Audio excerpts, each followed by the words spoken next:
Amados irmãos e irmãs, a palavra do Senhor, hoje, neste segundo domingo da Quaresma, faz um caminho conosco.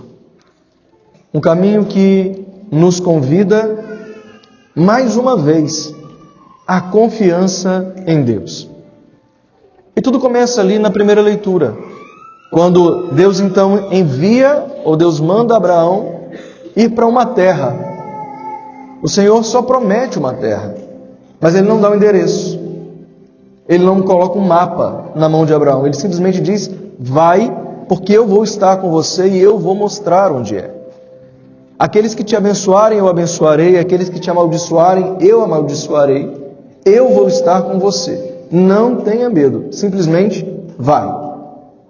Vai, porque tudo vai ser providenciado. E é tão interessante. Eu me lembro quando eu meditava para essa homilia de hoje, era muito forte, muito claro, como que às vezes o caminho de Deus, a forma como Deus trabalha na nossa vida, é exatamente essa. Ele parece que nos cega. Ele não mostra o que nós queremos. Ele não nos dá garantias no sentido de segurança visível. Eu não sei o que vai acontecer. Eu não sei o que Deus vai providenciar para mim daqui a 2 dias. Eu só sei o hoje. Mas ainda assim o Senhor me diz: vai. E quantas vezes a gente, no medo daquilo que a gente não conhece, a gente tem a tentação de dizer não para Deus, de não fazer a vontade dEle, de não seguir a palavra dEle, de não obedecer aquilo que o Senhor nos ensina, de romper com determinadas situações, porque a gente, no fundo, todos nós queremos ter um pouco de controle sobre a nossa vida, sobre o que está acontecendo e sobre o que vai acontecer. Se não fosse isso, nós não viveríamos numa geração que está adoecida pela ansiedade. E a gente sabe que a ansiedade é excesso de futuro, não é isso? As pessoas estão sempre preocupadas com o que vai acontecer. Eu não vou dar conta de fazer, eu tenho que fazer, O futuro está mais presente que o presente na vida das pessoas hoje. O medo do que vem, o medo de o dinheiro não dar, o medo de meus planos falharem, o medo das minhas expectativas serem frustradas, o medo de eu me decepcionar de novo com quem já me decepcionou, o medo de confiar. Isso tudo vai enchendo o nosso coração e vai paralisando a nossa vida. Isso tudo vai fazendo a gente dar sempre um passo atrás e nunca avançar de verdade. E a primeira leitura de hoje é para nós um grande apelo, meus irmãos. Quem está no controle da nossa vida não somos nós e não são os outros, é Deus. E até mesmo naquelas coisas que acontecem e que parece que está dando tudo errado, Deus está trabalhando. Deus está fazendo mesmo quando a gente não sabe ainda. Mesmo que às vezes pareça que é o pior que está acontecendo, Deus está abrindo uma porta lá na frente. Mas se eu fico preso na porta que está fechada hoje, eu nunca consigo entrar pelo que Deus está me dando. Eu nunca consigo chegar até onde Deus quer. Gente, Deus cuida da nossa vida, é através da nossa história que acontece. Tudo já está no coração de Deus. A gente precisa confiar nisso. Tudo que é nosso já está no coração de Deus. Uma grande amiga minha, hoje é religiosa, né? É uma freira, e ela falava isso, né? Uma porta que Deus abre, ninguém fecha. E uma porta que Deus fecha, ninguém abre. Não adianta fazer pirraça na porta. Não adianta gritar e espernear. Se Deus fechou, vá em frente. Se Deus fechou o caminho que você está querendo hoje, vai para o próximo, porque Deus está abrindo lá. Onde você não pode ver, onde hoje parece que é um erro, Deus já está transformando num acerto depois. Olha, Abraão não tinha garantia alguma. E se a gente olhar com olhos meramente humanos, deu errado. Porque ele não entrou na terra prometida. Abraão nem viu a terra prometida.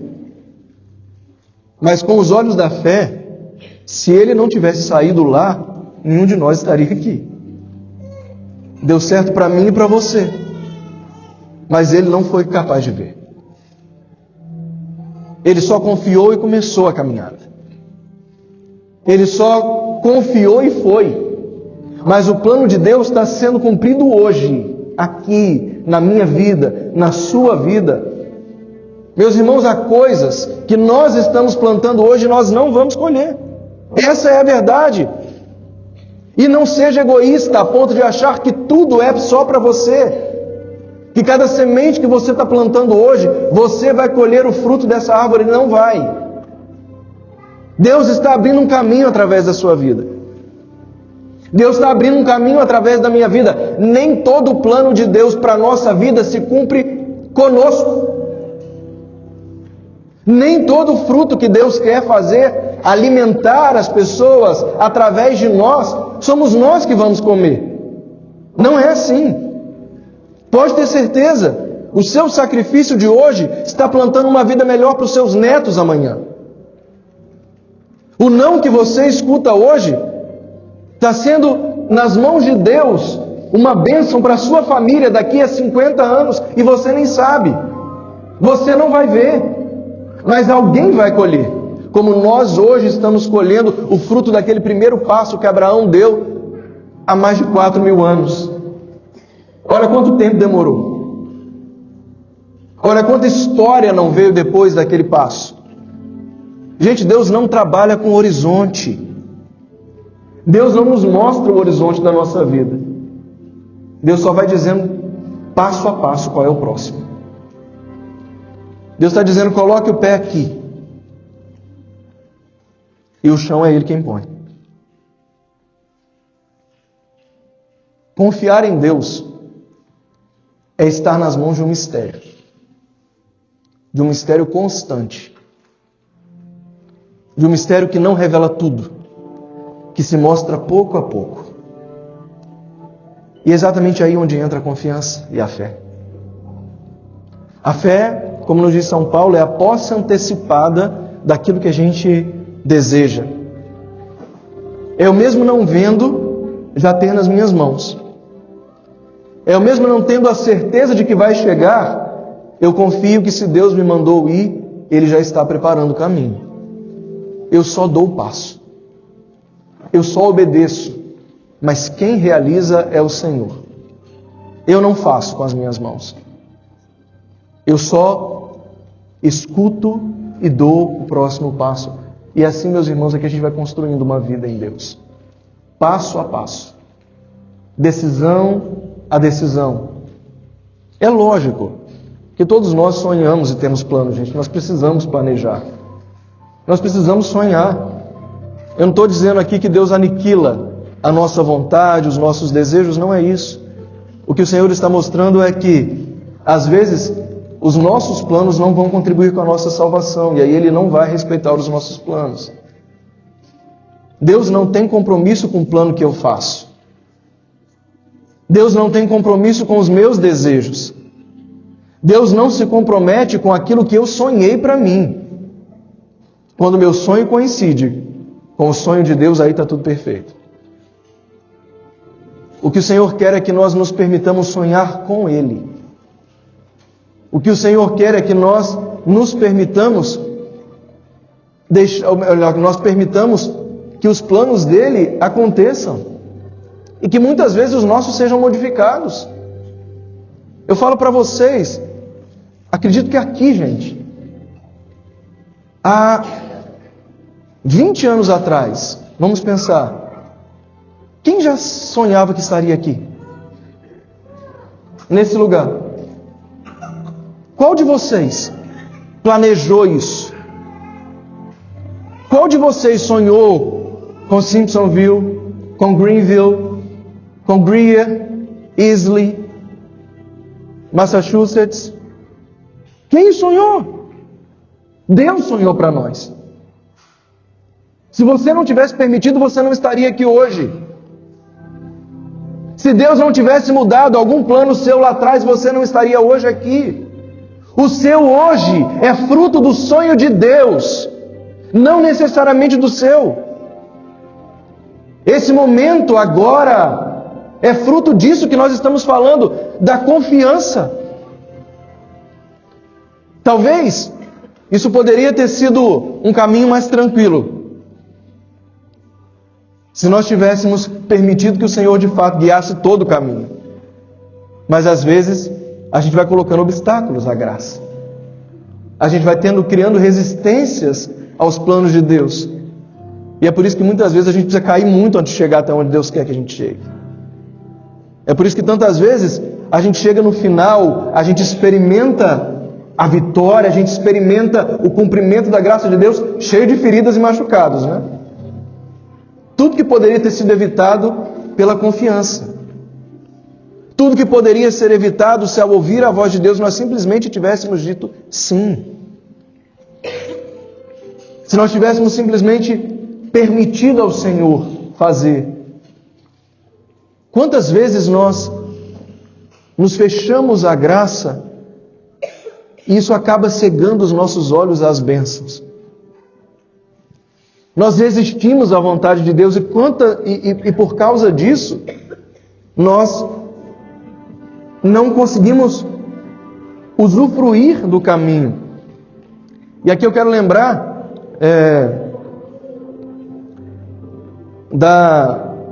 uma coisa que me ocorreu aqui agora.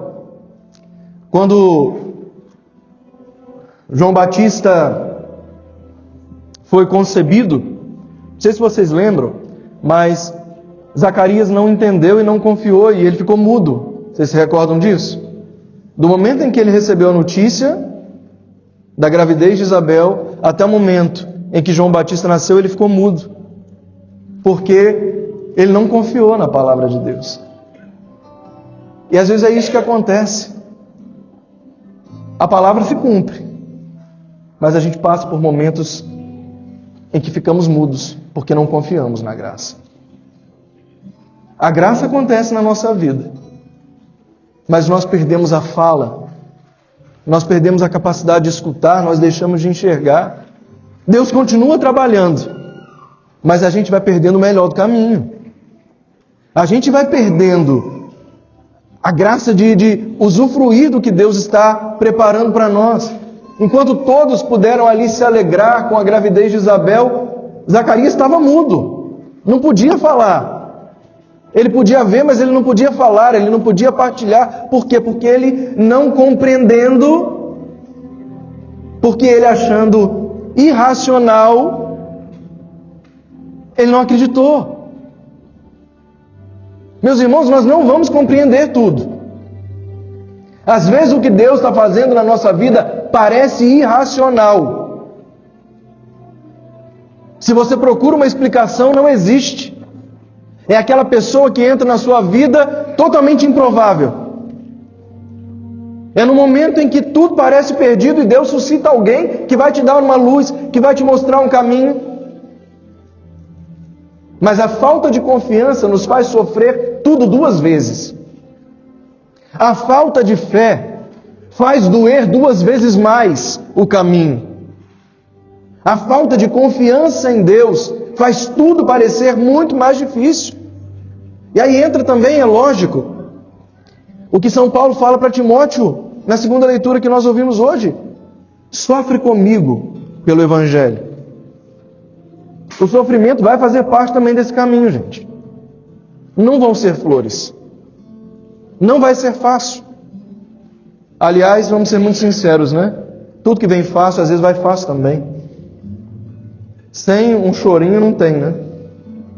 Quem é flamenguista sabe do que eu estou falando, né? E a gente está na fase do tudo ruim, né, gente? Não tem nada bom ultimamente. Mas parece que é assim, sabe? Tudo que chega só lá no final, às vezes é sofrido. Mas a cruz é parte do caminho, a perseverança que nos faz ter a vitória. São Paulo está falando para Timóteo, é isso, meu filho, não importa o que vai acontecer, continua fiel. Continua no caminho. Não distrai o seu coração, não perca o horizonte da caminhada, não perca o norte da caminhada. Continua sofrendo quando o Evangelho te exigir sofrimento. Não reclame, não murmure. Não transforme a cruz, que deve ser um momento onde a nossa alma é purificada, num tempo perdido de reclamação, de murmuração, de não conseguir ver que Deus está trabalhando mesmo no silêncio. Quando nós nos sentimos abandonados, Deus está ali trabalhando, Deus está ali falando conosco. E é a perseverança que produz a salvação, meus irmãos. É a perseverança. Quem não tem paciência de esperar a árvore crescer, não come o fruto. Quem não tem a paciência de adubar, não vai colher o fruto no final.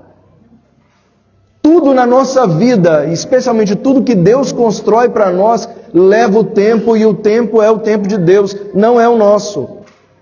Não adianta querer apressar. Não adianta querer retardar o tempo. O tempo de Deus é certo, é preciso, é perfeito. Nós cantamos isso no Salmo. O tempo de Deus é preciso. O tempo de Deus é certo. A própria palavra fala, né? Existe um tempo para cada coisa nesse mundo. Há o tempo de plantar, há o tempo de colher, há o tempo de sorrir, há o tempo de chorar, há o tempo de cantar, há o tempo de gritar, há o tempo de calar. Há um tempo para cada coisa. E tentar fugir do tempo certo nos faz perder a graça de cada momento. Porque em cada momento Deus nos constrói. Em cada situação da nossa vida, Deus nos constrói e nos aperfeiçoa. Ninguém aqui já está pronto. Ninguém está pronto. O próximo passo pode nos surpreender. O próximo passo, se nós não tivermos confiança em Deus, pode nos desestabilizar. O próximo passo talvez nos leve para caminhos com os quais nós nunca pudemos imaginar. Mas uma coisa é certa: eu não posso imaginar o que virá, mas eu sei quem vai estar comigo lá, porque Deus vai estar. Aqueles que me abençoarem serão abençoados, aqueles que me amaldiçoarem serão amaldiçoados. Isso é uma promessa divina. Isso é uma promessa que Deus fez a Abraão lá atrás, o nosso pai na fé, e que se estende a cada um de seus filhos na fé. Não importa o que vem no caminho, importa quem caminha do meu lado. Não interessa quem está batalhando contra mim do outro lado da trincheira. Se na minha trincheira Cristo está, a batalha já está vencida. Já está vencida. O resultado nós já sabemos.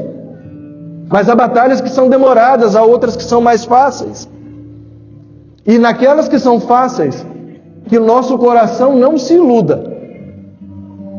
E é o que o Senhor nos mostra no Evangelho de hoje, através da transfiguração. Ele chama para um monte Pedro, Tiago e João. Ele leva os queridinhos, né? Vocês veem que até com Jesus tinha isso, né, gente? Isso é normal. Eu gosto sempre de falar sobre isso nessa hora, porque às vezes dentro da igreja é tão normal que as pessoas falam, ah lá, é a panelinha, é o grupinho. Mas, gente, isso é assim e sempre foi. Era uma multidão que seguia Jesus. Uma multidão que ninguém podia contar. Daquela multidão, ele separou 72 e mandou. Vocês lembram disso? De 2 a 2? No meio daqueles 72, ele diminuiu para 12. Né?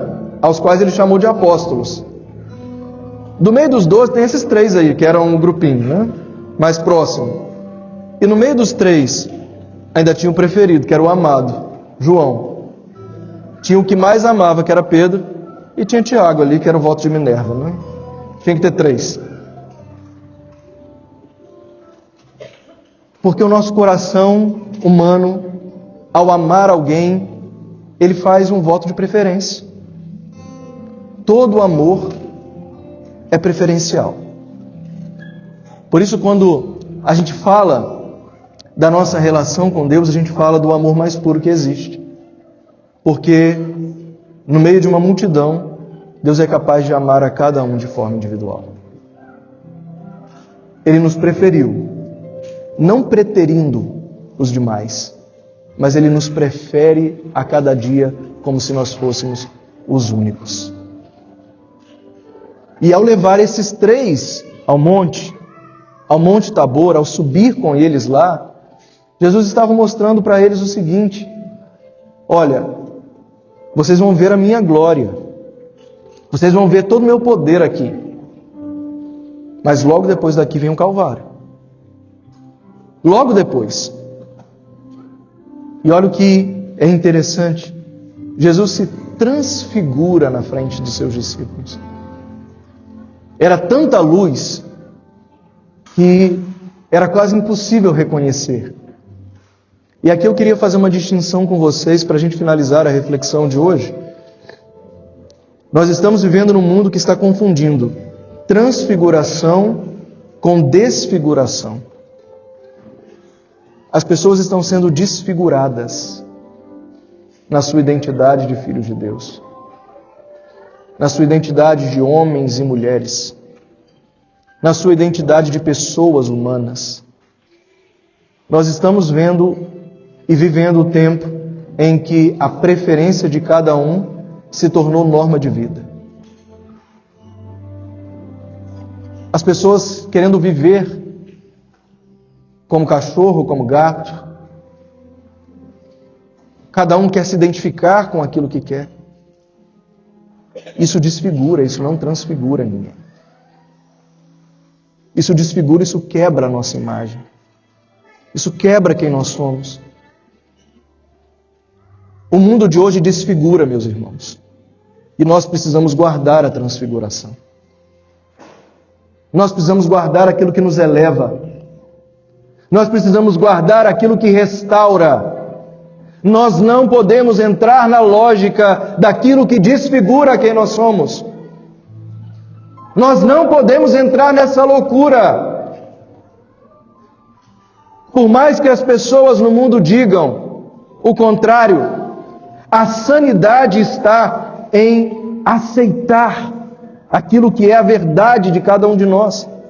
A nossa identidade de filhos amados, a nossa identidade de criaturas que foram mais amadas do que todas as outras. Essa é a nossa identidade.